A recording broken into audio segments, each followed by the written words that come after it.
किस्तों में दिया जाता है। 40 लाख पहले दिया जाता है, फिर 40 लाख फिलिप के बाद, और फिर जब आप छत ढलाई कर लेते हैं तो फिर 40,000 रुपया देते। इसके अलावा प्रधानमंत्री आवास योजना के जो लाभार्थी होते हैं उन्हें 90 दिनों का मजदूरी का भी भुगतान किया जाता है मनरेगा से।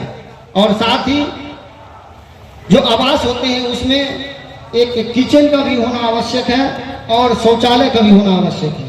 शौचालय की राशि भी आपको LSBA से या मनरेगा से भी आपको पेमेंट किया जाता है। तो ये प्रधानमंत्री आवास योजना है।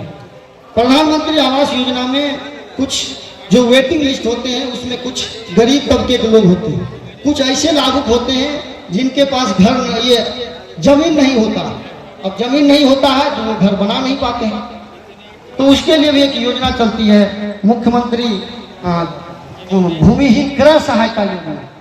इसमें जो अति पिछड़ी जाति के लाभार्थी होते हैं और जो अनुसूचित जाति जनजाति के लाभार्थी होते हैं, अगर उन्हें जमीन नहीं है तो उसके लिए सरकार 60,000 रुपया आपको देती है। और पहले आप 60,000 रुपया जिससे आपको जमीन क्रय करना होता है उनके साथ एग्रीमेंट होता है, आप प्रखंड में जमा करते हैं और फिर जब रजिस्ट्री आपका होता है तो रजिस्ट्री भी फ्री में आपका होता है, 1 रुपये में रजिस्ट्री होता है आपका। तो ये सब योजनाएं ग्रामीण विकास की योजनाएं चल रही हैं। साथ ही कई जन कल्याणकारी योजनाएं भी प्रखंड स्तर से चलाई जाती हैं।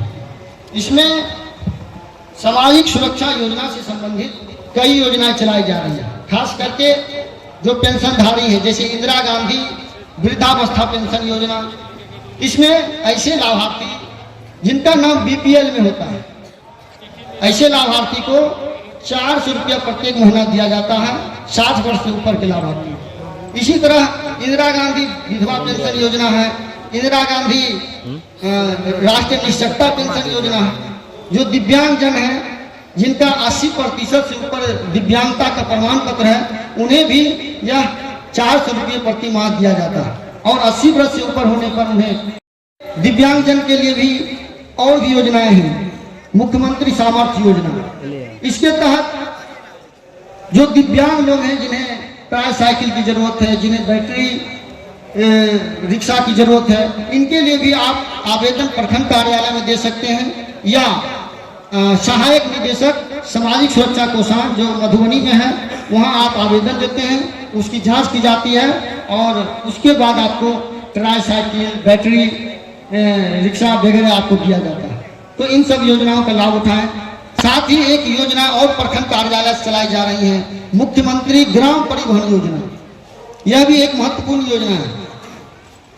हर एक पंचायत में 7 लाभुक को इसका लाभ दिया जाना, जिसमें 4 अनुसूचित जाति और जनजाति के लाभार्थी होते हैं और 3 अत्यंत पिछड़ी वर्ग के लाभार्थी होते हैं।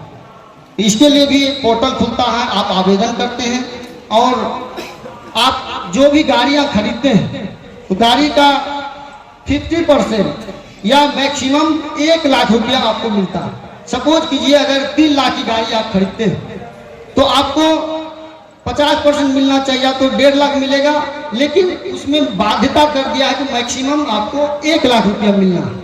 अगर 2 लाख की गाड़ी लेते हैं तो 1 लाख मिलेगा, 3 लाख की भी गाड़ी लेते हैं तो आपको 1 लाख रुपया सरकार सब्सिडी देती है, तो आप उसका भी लाभ उठाइए।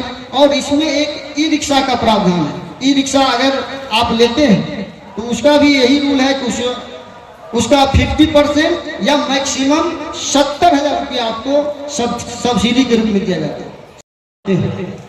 तो उसका आधा होता है 80,000, लेकिन मैक्सिमम आपको 70,000 दिया जाना है, तो 70,000 मिलता है। आप इसके लिए आवेदन श्रम संसाधन विभाग में करते हैं मधुबनी में, और वहां से आवेदन प्रखंड कार्यालय आता है और यहाँ से जांच करके आपको दिया जाता है। इसमें आप जान लीजिए कि जो हमारे मजदूर भाई हैं, बंधु हैं, जो भी हैं, अगर उनकी दुर्घटना होती है दूसरे स्टेट में और उनका देहांत हो जाता है तो उनको 2 लाख रुपये देने का प्रावधान है। पहले ये 1.5 लाख था, जब 2 लाख देने का प्रावधान है। और स्थायी रूप से अगर वो अपंग हो जाते हैं तो उनको 1 लाख मिलता है, और आंशिक अपंगता रह जाती है तो उनको 50,000 रुपया एक मुश्त दिया जाता है। तो इन सब योजनाओं का लाभ लीजिए।